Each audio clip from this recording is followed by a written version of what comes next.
Hello guys, welcome to my channel. और इस video में हम बात करेंगे आर्टिकल नंबर 3.14 व्हीटस्टोन ब्रिज की। तो व्हीटस्टोन ब्रिज रजिस्टर का ऐसा अरेंजमेंट है जिसमें हम एक अननोन रजिस्टर के रजिस्ट्रेशन को फाइंड आउट कर सकते हैं। ठीक है, तो स्टार्ट करते हैं वीडियो को। As an application of Kirchhoff rules consider the follow circuit shown in figure 3.25 which is called the Wheatstone bridge. The bridge has 4 resistor R1 R2 R3 and R4। ठीक है, तो डायग्राम में आप देख सकते हो ये 4 रजिस्टर हमने इस कोऑर्डिनेटर के फॉर्म में कनेक्ट किए।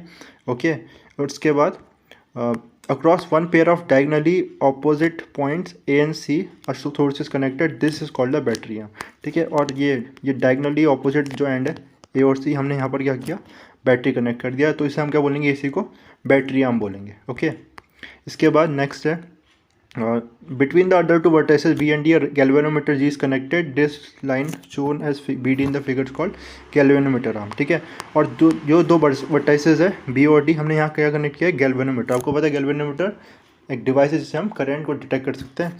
तो इसको हमने यहाँ कनेक्ट कर दिया। ओके, ये आर्म में, तो इसे बोलेंगे गैल्वेनोमीटर आर्म।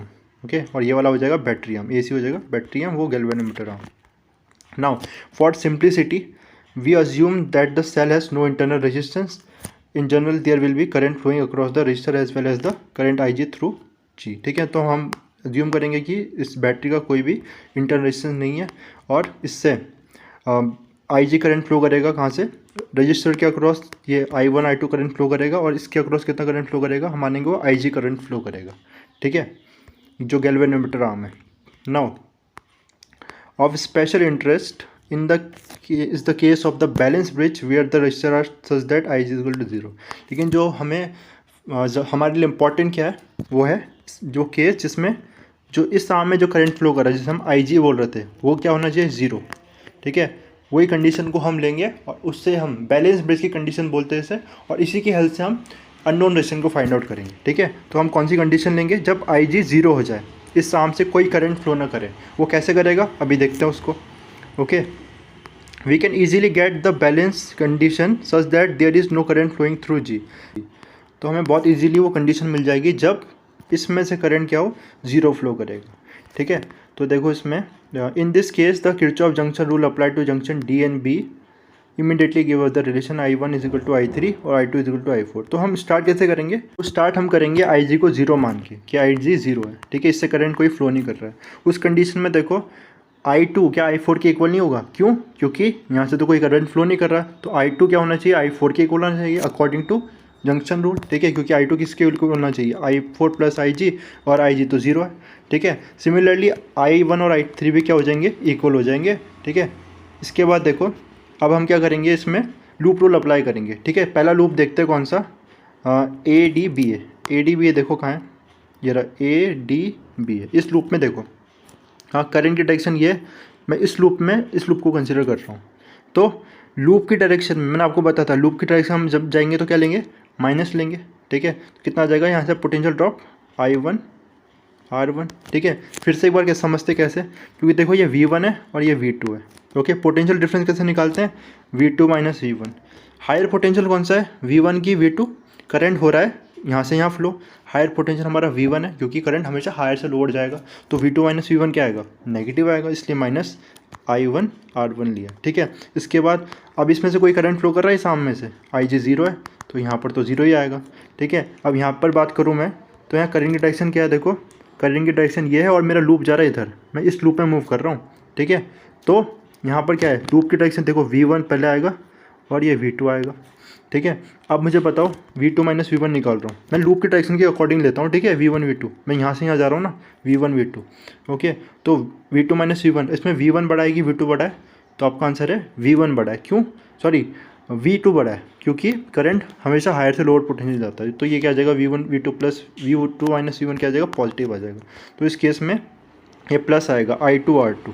ठीक है, और पूरे लूप में जो पोटेंशियल डिफरेंस का सम होता है 0 होता है। ठीक है, तो क्या आ गया, देखो I1 minus I1 R1 plus 0 plus I2 R2 is equal to 0। ठीक है, ओके, सिमिलरली सेकंड लूप में भी देख सकते हैं। इस लूप में अगर मैं देखूँ ये BCDB, ठीक है, तो इसमें देखूँ अगर मैं, तो यहाँ पर क्या आएगा इस लूप में, ये तो मैंने क्या लूप कंसिडर किया, मैं जो बुक में किया वही करता हूँ, CBDC। उससे कोई फ़र्क नहीं पड़ेगा, आप कोई सा भी लूप कंसिडर कर सकते हैं, किसी भी डायरेक्शन में आंसर सेम आना। ठीक है, ये CBDC है ना, तो इसको कंसिडर करता हूँ। तो यहाँ देखो मैं इधर लूप में जा रहा हूँ, ठीक है, तो अगेंस्ट द करंट है, तो सेम रूल से क्या आ जाएगा, I4R4, ये प्लस का आएगा, ठीक है, अगेंस्ट जा रहा हूँ तो प्लस आएगा, यहाँ पर 0 और यहाँ पर क्या आएगा माइनस, बिकॉज ये करेंट डायरेक्शन में मैं लूप को मूव कर रहा हूँ, ठीक है।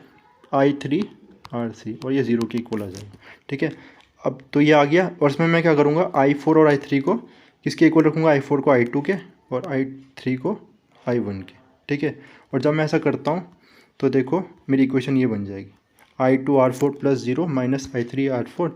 इसको मैं इक्वेट कर सकता हूँ, इसको माइनस को इधर भेज सकता हूँ, तो क्या आ जाएगा फाइनली, पहले वाले में आ जाएगा I1R1 = I2R2, ओके, नीचे वाले दूसरे वाले में आ जाएगा I2R4 = I3R3, ठीक है, I1R3, ठीक है। और क्या करता हूँ, अब में से इसको डिवाइड कर देता हूँ, डिवाइड करने पे I1 कैंसिल, I2 कैंसिल, तो देखो क्या आ गया, फाइनली मेरे पास एक रिलेशन आ गया ये, ठीक है। फाइनली क्या आ गया रिलेशन, ये R2/R1 = R4/R3, ठीक है। This last condition called the for the 4 resistor called the balance condition, इसको हम बैलेंस कंडीशन बोलते हैं for the galvanometer to give 0 और नल डिफ्लेक्शन। मतलब जब इस कंडीशन में क्या होगा, यही वो कंडीशन है जब क्या होगा, करंट गैल्वेनोमीटर आर्म से 0 करंट फ्लो करेगा, ठीक है, तो इसे हम नल डिफ्लेक्शन की कंडीशन बोलते हैं, ठीक है, 0 या नल डिफ्लेक्शन कंडीशन या फिर बैलेंस कंडीशन। इस कंडीशन में ब्रिज बैलेंस हो जाएगा, अगर R2 R1 R3 और R4 के इक्वल है तब ब्रिज बैलेंस है, इसमें से कोई करंट फ्लो नहीं करेगा, या फिर B और D का पोटेंशियल सेम हो जाएगा, ठीक है। इसके बाद देखो, the Wheatstone bridge and its balance condition provide a practical method for determination of an unknown resistance. Let's suppose we have unknown resistance which is inserted in the forearm. R4 is thus not known. Keeping known resistance R1, R2 in the first and second arm of the bridge, we go on varying R3 till the galvanometer shows a null deflection, ठीक है। तो अब हम क्या करेंगे, ये R4 में एक अननोन रेजिस्टेंस फाइंड आउट रख देंगे, इसकी जगह अननोन रेजिस्टेंस रख देंगे, इसमें इंसर्ट कर देंगे, ठीक है, जिसका हमें रेजिस्टेंस फाइंड आउट करना है, ओके।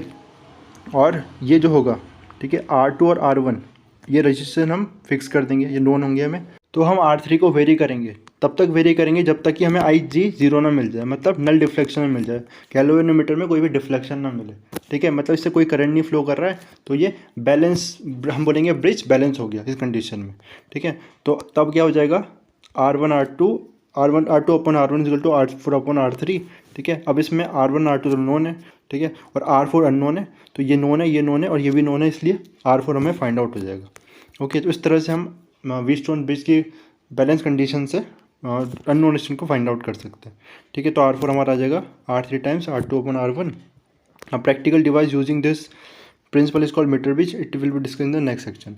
तो नेक्स्ट वीडियो में इसका एप्लीकेशन देखेंगे, ठीक है, दैट इज़ मीटर ब्रिज, उसमें समझेंगे इसी चीज़ को, ठीक है। तो उसका प्रिंसिपल क्या होगा, व्हीटस्टोन ब्रिज होगा, इस पर बेस्ड होगा मीटर ब्रिज, जिसमें हम अननोन रेजिस्टेंस को फाइंड आउट करते हैं, ठीक है। उसकी बात हम नेक्स्ट वीडियो में करेंगे, तब तक के लिए थैंक यू।